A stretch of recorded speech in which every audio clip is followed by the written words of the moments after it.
Good evening, everyone. And as Parmida said, welcome to the Eurogen webinar programme. Just before we get going, I'd like to take a couple of minutes to explain a little bit about what Eurogen is and does. So Eurogen is one of 24 European reference networks set up by the European Commission in 2017, and they all aim at dealing with patients with rare diseases and complex conditions that need highly specialised healthcare. So we deal with rare urorectogenital diseases and complex conditions. So really cases that need highly specialised surgery where the expertise is rare. And we're all working together to deliver quicker specialist evaluation and more equitable access to high quality care for patients with these rare and complex diseases. So, some of our activities, I hope you saw from the slides, we do cross-border virtual consultations using a very secure IT system provided by the European Commission. So, if you do have a difficult case and you'd like to talk to some other people facing similar cases, do let us know. We can arrange that for free within the EU. We also work on clinical guidelines, training and education activities.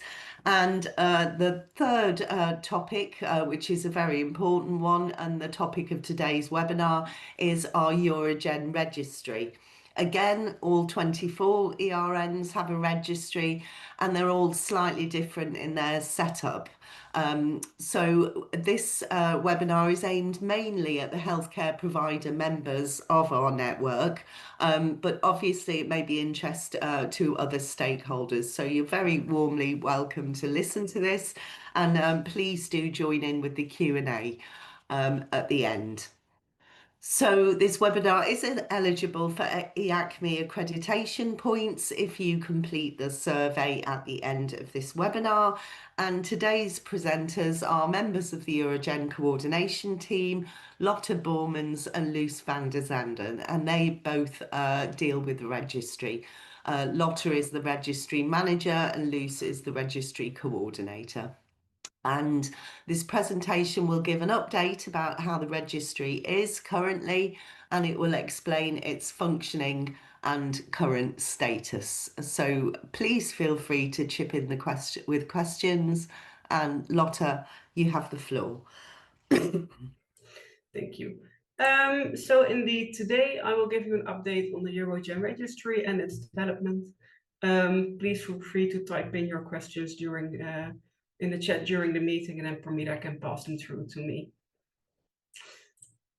To start with, I would like to go over the composition of our team and all the people involved. The registry lead is our ERN coordinator, Peter Mulders.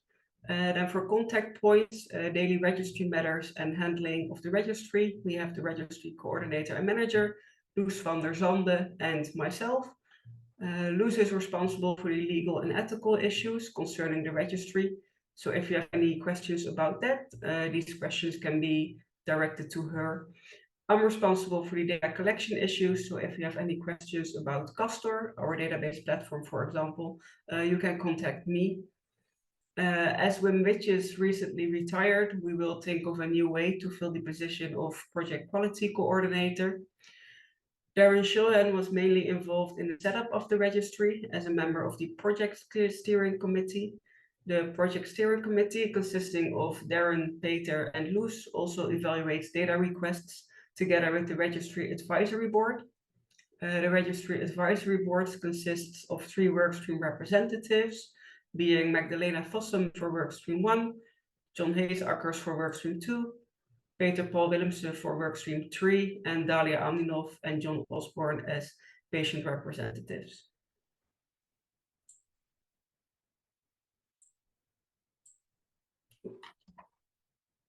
Sorry. To start with, this figure illustrates the workflow for data collection and the different data elements in our registry. When new patients enter one of our participating healthcare providers, they are asked for informed consent.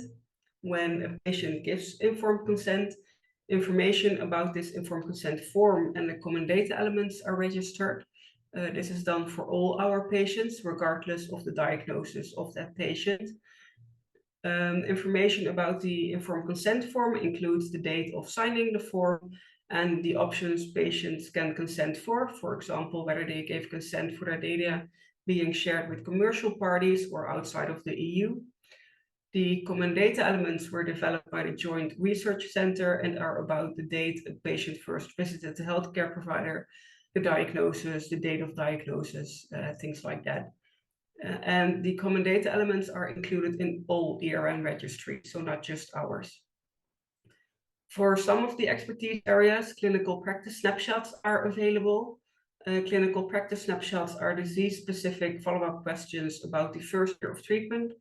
As the questions in the clinical practice snapshot cover this first year of treatment, they can only be filled out 1 year after the patient first visited the healthcare provider. We, as the registry team, keep track of that and inform our healthcare providers when they have patients for whom the clinical practice snapshot can be filled out. In the future, we will also add 5-year follow-up forms with which we can track the treatment and procedures that the patients receive. In addition to these data elements filled out by the data managers of the healthcare providers, we aim to give patients or parents of young patients the opportunity to add their own data via patient-reported outcome measures, or PROMs, as we call them.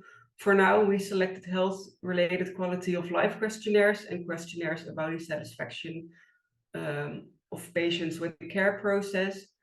Please note that in our registry, we want to use the PROMs for research purposes only, not to implement them in daily clinical practice.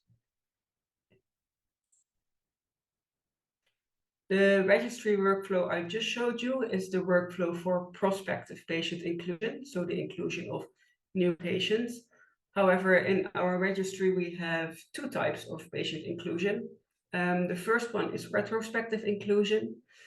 When a healthcare provider got approval for implementation of the registry, we asked them to start with the inclusion of 30 patients that have been treated previously for conditions from expertise area for which we have a finalized clinical practice snapshot, so the disease-specific questions.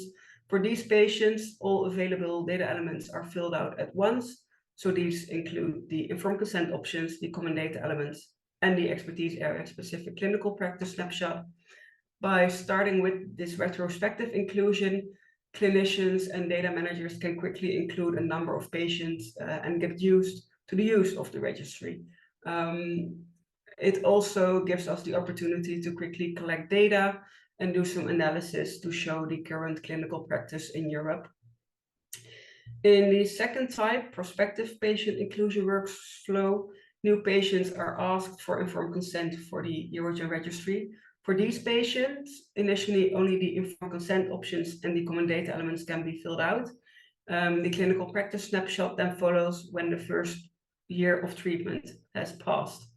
As I keep track of that, I send all healthcare providers an email when the clinical practice snapshot can be filled out, and I indicate these patients in our database platform in Castor. So for prospective patients, follow-up forms will be eventually also become available. We can use the prospective patients, for example, to identify cohorts for clinical research and to monitor patient outcomes and treatment performances in our participating healthcare providers. So over the past 2 years, I checked each quarter whether new clinical practice snapshots could be opened. I sent the healthcare providers it concerned an email and reminders about the open clinical practice snapshots. Still, there are some clinical practice snapshots that are not filled out, so I would like to urge our healthcare provider to please check if any clinical snapshots can be filled out for your patients.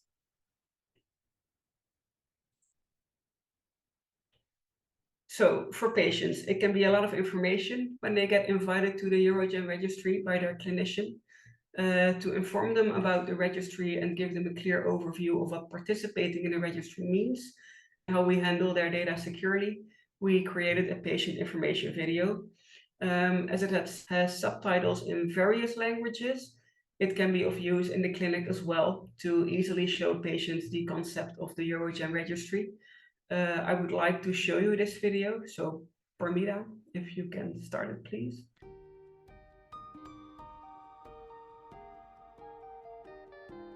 You can join the registry of the European Reference Network Eurogen. To learn more about European reference networks, please watch this video, which explains how the networks help doctors to diagnose and treat patients with rare diseases by sharing expertise. The networks also help to advance research by setting up patient registries. This is needed because a major issue with rare diseases is the lack of data due to the rarity and the fact that data are fragmented, scattered across different countries. No one country alone can collect enough data on rare diseases to carry out robust research. Therefore, we need solidarity at European level. Eurogen has a centralized European registry with information on patients with rare urological, genital and rectal diseases and complex conditions requiring highly specialized surgery. The information is collected from medical records and includes diagnostic results, medical care, and health outcomes. So how does it work? When you consent to join Eurogen registry, your doctor or a data manager working with your doctor creates a record in the registry. This record doesn't contain personal details like names and addresses. Instead, it has a code. The link from this code to your personal details is kept in the hospital where you are treated, so nobody else will know that the data are about you. Upon inclusion, your doctor or the data manager fills out information concerning your diagnosis. After a year, they add information about your treatment. Then, every 5 years, they update your record and add information about outcomes. This clinical information is only visible to the people managing the registry and to your hospital's doctors and data managers. The registry also collects so-called patient-reported outcome measures. If you consent to receiving questionnaires, you receive surveys via email. For example, about health-related quality of life or your satisfaction with the care process. Your email address is stored in the registry, but is only visible to your hospital's doctors and data managers, and not to the people managing the registry. Your answers to the survey questions are only visible to the people managing the registry, not your doctor.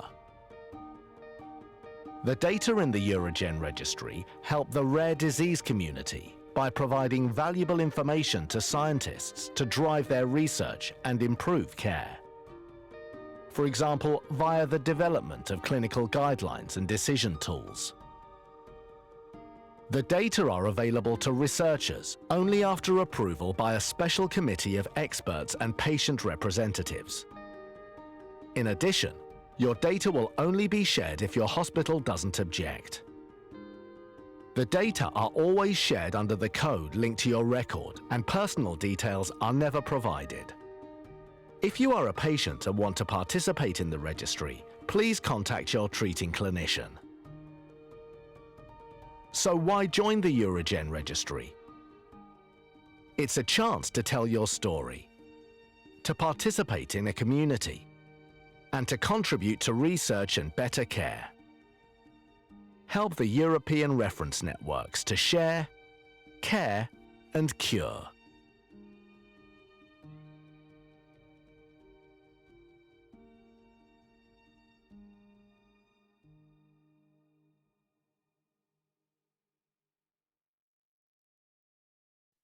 So to continue,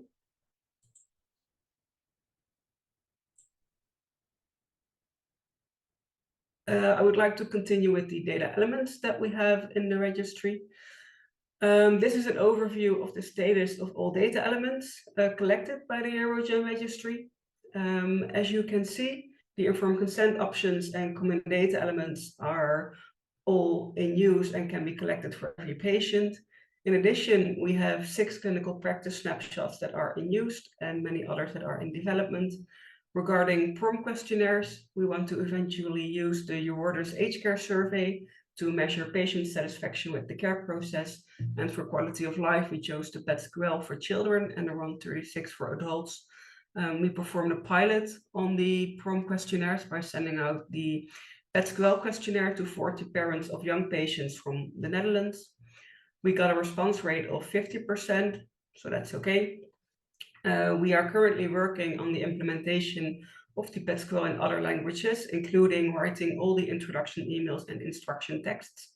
I might contact some people of our participating healthcare providers to help with a translation check, similar to the translation we did for the patient information video that we just showed you.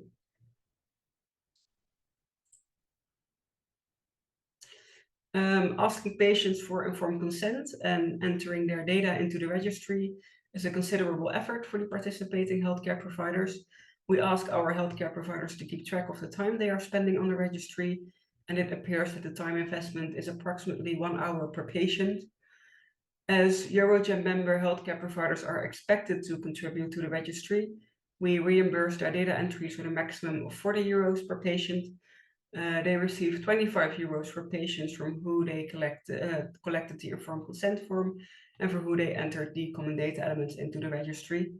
If the clinical practice snapshots also filled out, they receive an additional 15 euros. Every year on May 15th, we make an export of the registry and calculate the amounts the healthcare providers can write an invoice for. They need to send the invoice to Loes, and she will make sure it is paid. Just a quick reminder to the healthcare providers that did not send in their invoice for this year's reimbursement yet.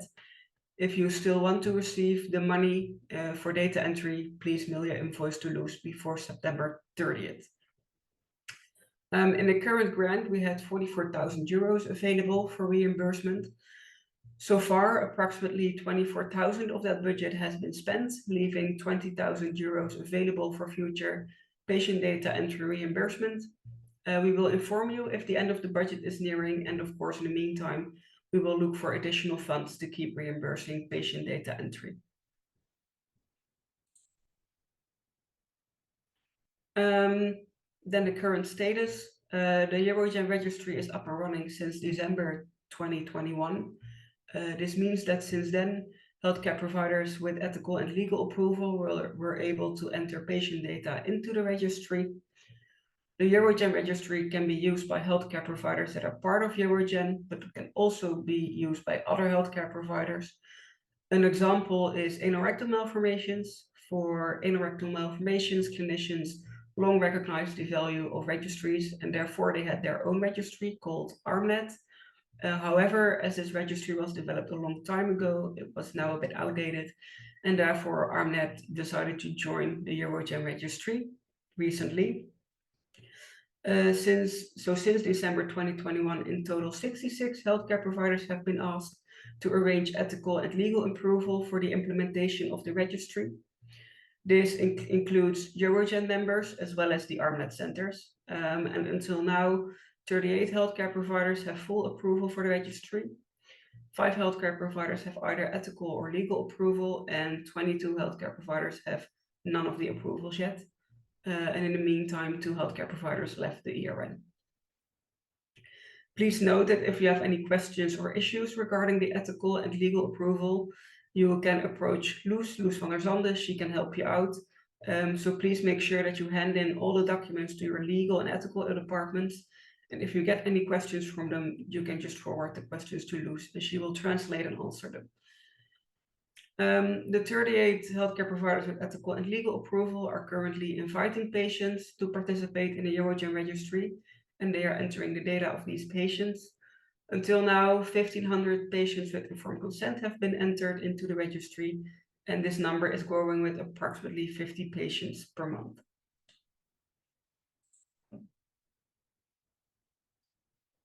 So this kind of information can also be found in the monthly newsletter that you receive from Jen, and in the monthly performance report that you receive monthly from Parmida or Darren. The monthly performance report also contains lots of information about how many patients were entered per expertise area or per healthcare provider. So please have a look there if you're interested in that kind of information.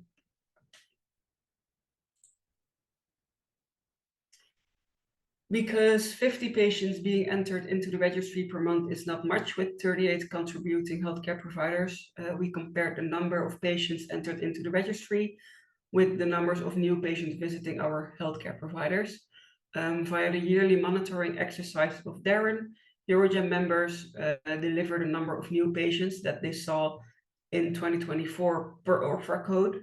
So we know for all of our expertise areas how many new patients visited our healthcare providers in 2024. So each patient entered into the registry has a start date of treatment. So we can compare the number of patients entered into the registry with a start date of treatment in 2024 with the number of new patients mentioned in the monitoring numbers of 2024. We did this in May this year. And all contributing Eurogen member healthcare providers received an email showing their patient inclusion progress over 2024. As possibly not all patients who consented to participate in the registry were already entered in May, I will do the same exercise this month again. So please keep an eye out for that email. Ideally, every patient is registered, but we are very much aware that this is not possible. Nevertheless, we would like to encourage our healthcare providers to enter as many new patients as possible. This is important because only when we have enough data, we can eventually do research with the data that we collect.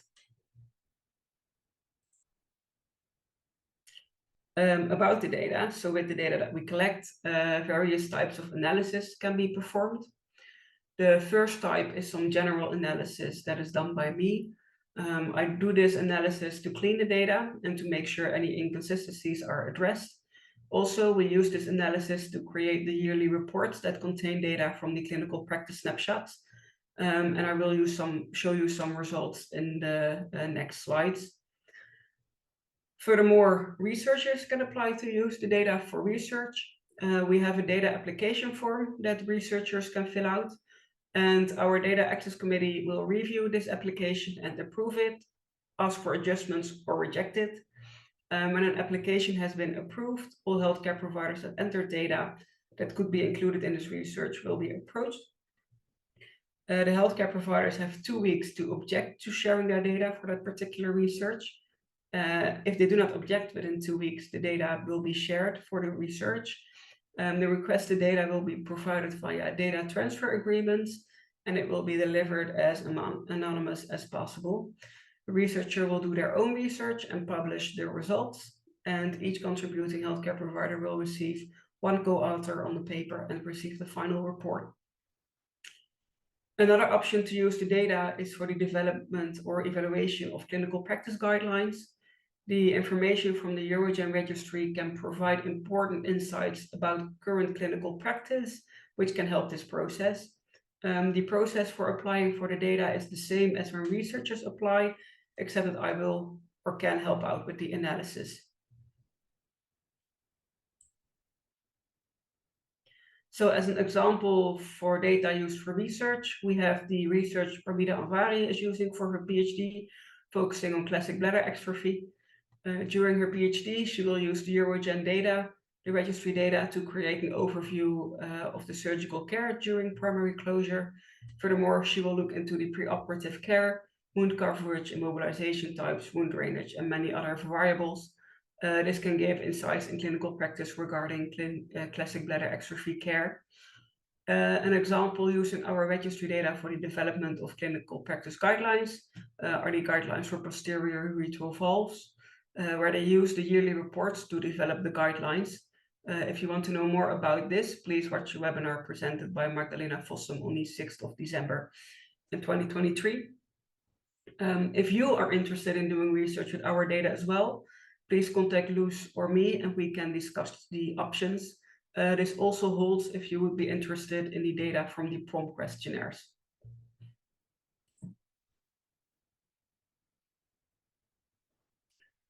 So as I mentioned, the first type of analysis performed by the data are the analysis performed by me. I generate yearly reports of the clinical practice snapshots, and we do this to give insight in general analysis possibilities and to inform you of the general clinical practice across the participating healthcare providers. The data we use for these reports is also extracted in May, and as more centers are entering patients, it takes more time to generate these reports. I'm currently still working on this year's reports, and I will distribute them once they are finished. Nevertheless, I can already show you some results that we have. To start with the number of included patients, the tables displayed here show you how many patients were enrolled per expertise area per healthcare provider in the past 2 years of analysis. As you can see, 5 healthcare providers were included in the first series of reports in 2023. And a year later, in 2025, 10 healthcare providers were represented in the reports. This year, we have 25 healthcare providers in the reports. Some only contributed a minimal number of patients, but nevertheless, it shows the increasing trend of patient inclusion. For this year's analysis, more than 700 patients were included. This is lower than the total amount of patients, as only patients with a filled out clinical practice snapshots were included in the reports.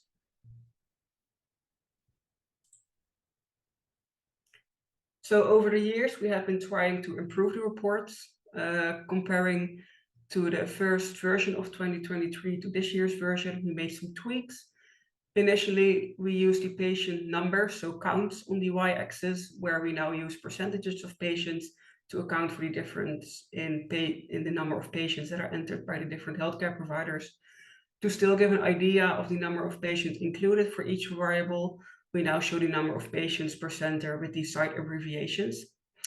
In addition, initially we included centers that had less than 5 patients included for the analysis. Now we aggregated those centers in a healthcare provider called Other. In the next slide, I will show you some examples of data that will be in this year's report, so you can get an idea what the data can be used for. Please note that the patient numbers are sometimes still on the low side, so the figures I'm going to show you give an indication that we didn't do any statistical analysis.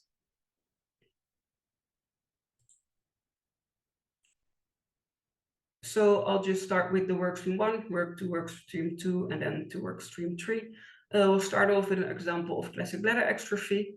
As I mentioned, on the y-axis, we have the percentages of patients, whereas on the x-axis, we have all the types of procedures that can be performed during the primary closure procedure.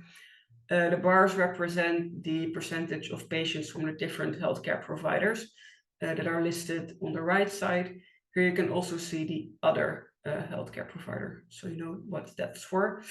As you can see, when we look at the procedures performed, over 60% of patients get a symphysis approximation without osteotomy, whereas the introitosplasty is only performed in a minimum amount of patients.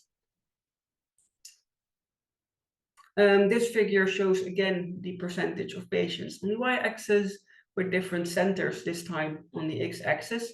The bars represent the percentage of different types of immobilization that were applied after primary closure.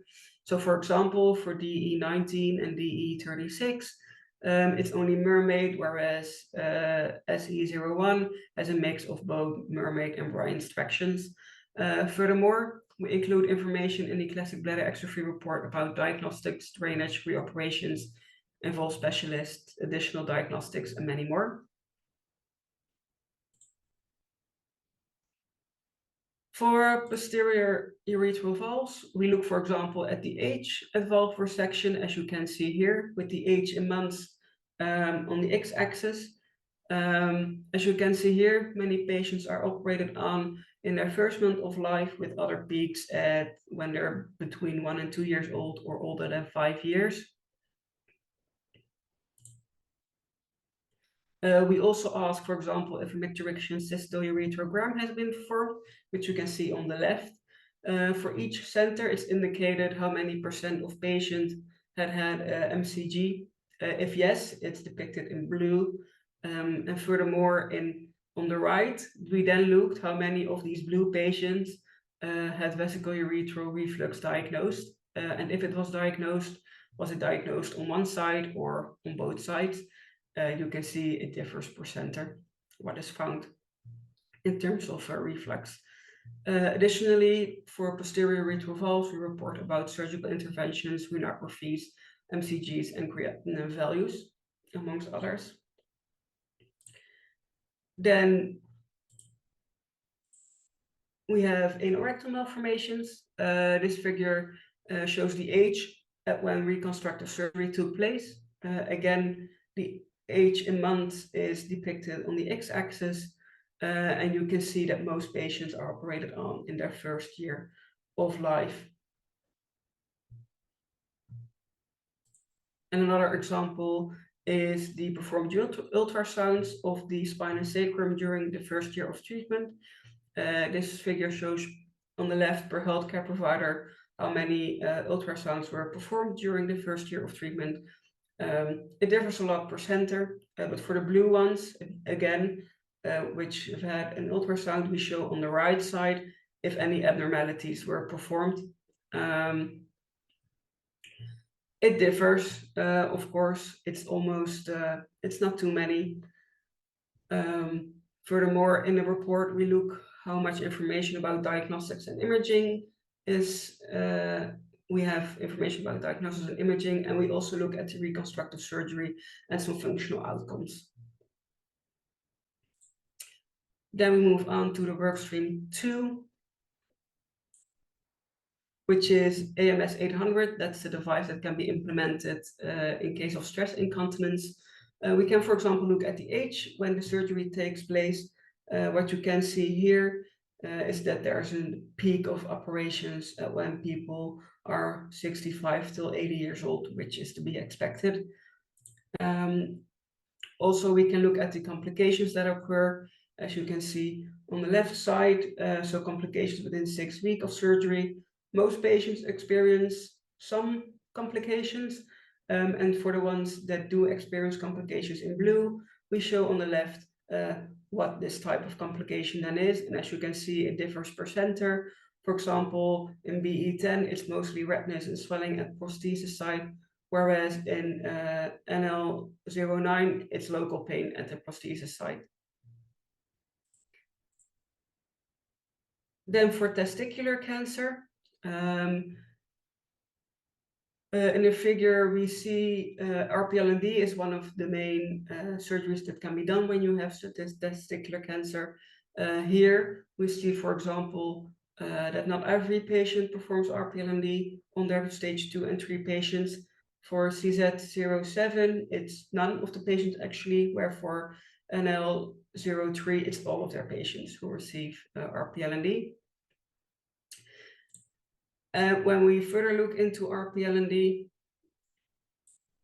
I show you one of the characteristics here.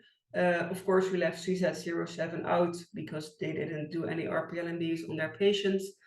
So it seems that most patients, when we look at preoperative imaging, receive a CT scan. In the testicular cancer report, we further look at more aspects of the RPLND surgery, some characteristics of that, diagnostics and follow-up. And lastly, we have adrenal tumors. For example, we look at how many time is between the first contact with the healthcare provider and the surgery. Most patients are operated fast, so within the first half year of the first contact, and less patients are operated on for their adrenal tumor later during the first year of treatment. And then lastly, in terms of figures, at least, we can also look at the type of surgery that is used during the adrenal tumor surgery. There's much difference between centers in terms of what occurs, but it seems that mostly laparoscopy and open surgery are the most frequent techniques used. Furthermore, in the adrenal tumor reports, we look at other surgical characteristics, preoperative care and complications. So other developments in the Eurogen registry is the use of SPIDER, the pseudonymization tool that was developed by the Joint Research Center. This tool can be used to centrally convert patients' personal details into a code, and it can assist in filtering out double patients without sharing personal details of the patients between the healthcare providers. The Joint Research Center is working on obtaining ISO certification for Spider as a guarantee that it is safe to use. This is, however, a long and slow process, but while we're still waiting on the ISO certification, we already started with a pilot across 10 of our healthcare providers. We are doing this pilot to evaluate the user-friendliness of Spider, as we expect that there may be some hurdles. We asked the 10 healthcare providers to ask approval to their data protection officers to use Spider and to perform the relevant online registration steps in order to be able to use the tool. These are quite complicated steps that need some time and effort. So far, none of the included healthcare providers is using Spider. We do have 5 that are verified users, which is the first step needed to access Spider. This means that half of the centers did not complete this first step in half a year. So it shows that the online registration steps that need to be taken to start using Spider may be too complicated and time consuming. Nevertheless, in the pilot, we would also like to evaluate the actual use of Spider. So therefore, it's very important that at least some of the 10 healthcare providers reach the phase in which they can actually start using it. So for the healthcare providers it concerns, please continue with your efforts to get access to Spider.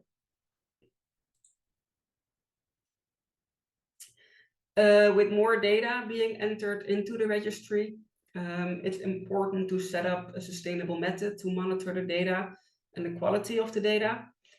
Previously, we sent requests for data checks via email only. However, we recently started to use the query system provided by Castor. This provides clearer overviews of requested data checks for both the Eurogen registry team and the healthcare provider data management teams. The query overview can be found in Castor. In the participant overview, there's a menu on the left side with various tabs. Under monitoring, there's a subtab, queries. When you select this subtab, you will enter the queries page where you can see, react to, and solve queries. If we added page queries to patients in the past, we also sent an email about this. However, still a lot of queries are unresolved. So therefore, I would like to urge our contributing healthcare providers to check Castor for any open queries. And please let me know if you have any questions about them. Then lastly, our registry joined several platforms to be findable for researchers, so they can reach out to us to use the data. Examples are the ERDI platform for rare diseases, the EMA HMA catalog, and the rare disease virtual platform, which was developed by the EGPRD and is now part of ERDRA. Furthermore, you might have heard about the EHDS, the European Health Data Space. As it will be applicable to the Eurogen registry as well, I would like to shortly comment on it. In short, the EHDS is a law signed by the European Commission to enable the fast and easy exchange of medical data and to give citizens access to health data stored about them. This law also provides in secondary use of data, which is where we will be involved in as a registry, because we use data from electronic patient files for research. At this point, much is still unclear, but we will inform you if more information is available that is applicable to you as well. And with that, I would like to close my part of the presentation. If there's any questions, please type them in the chat, and thank you for your attention. Yes, thank you very much, Lotte. Yeah, great, thank you. Stop sharing as well. So indeed, as Lotte said, please feel free to type in your questions in the questions field. You can find it, for me, it's down at the bottom of my screen. It has Q&A with a question mark on it. So that's the place where you can type in your question. Or as I mentioned at the beginning, you can also raise your hand and I will make sure to unmute you so you can do it verbally. In the meantime, I would like to take this moment to mention that this webinar has been accredited. So it's eligible for EACME accreditation points. So please make sure that you fill in the post-webinar survey and then you will receive the certificate after 2 weeks. Yeah, and also the webinar has been recorded, so I will put down the recordings on our YouTube channel, and I will make sure that everybody who registered for this webinar will get an email with the link to the YouTube video. So that was all of the things that I wanted to mention. There are still no questions in the chat, so I will wait a couple of more minutes and then we will see if somebody has something to ask. It was nice to see the bladder extrophy data on there as well, Lotte. You're welcome. Little promotion. Yeah, indeed. Promotion. Yeah, so that's you can see what you can do with these data. It's very nice to create an overview of these rare diseases, because it's something that is not very common and not a lot of people treat these patients. But if you gather enough data from enough centers, then you can somehow create something that will get a view of what we're actually doing instead of only reading it in the literature. So yeah, no questions yet. I am wondering if people were able to hear the video. So if please just let me know through the chat box if you were able to hear something, or if the video even played for you or not, then I know that the message came across or not. Ah, we have somebody who wants to ask something about the data entry. You can, that's definitely possible. You can ask something. If you want to do it verbally, just raise your hand and I can unmute you so you can ask the question. And if you want to type it in, you can also type it in, then we will read it out loud. I see a raised hand. Yeah. Hello, thank you for the presentation.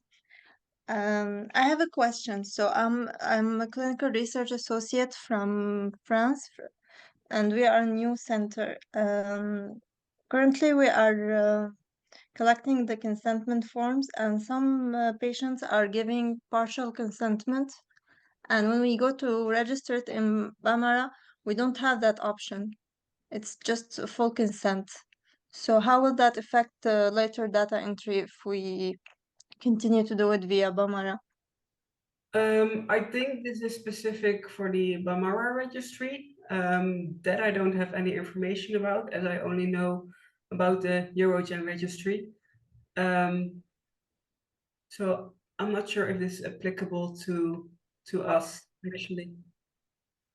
Well, the Bambara gives us the option to say which the patient consents to the Eurogen to the year end. So we are able to do that through Bambara.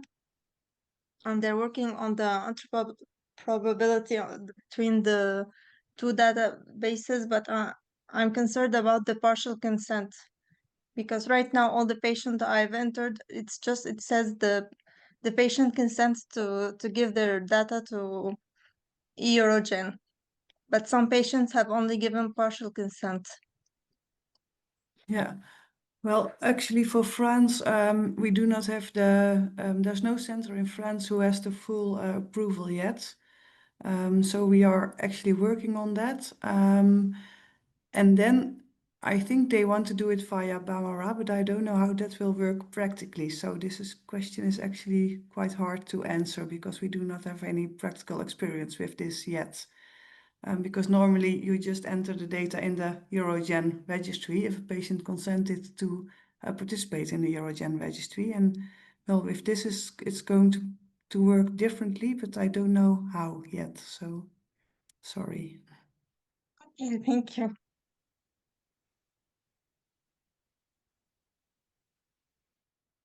Any other questions?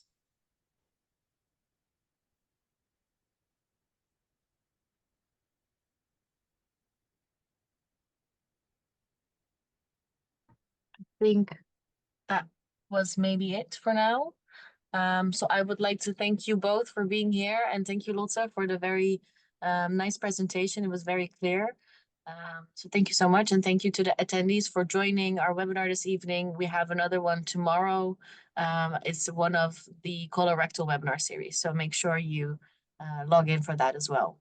So thank you all and have a nice evening. Thank you for joining. If you have any questions later on, please don't hesitate to contact us.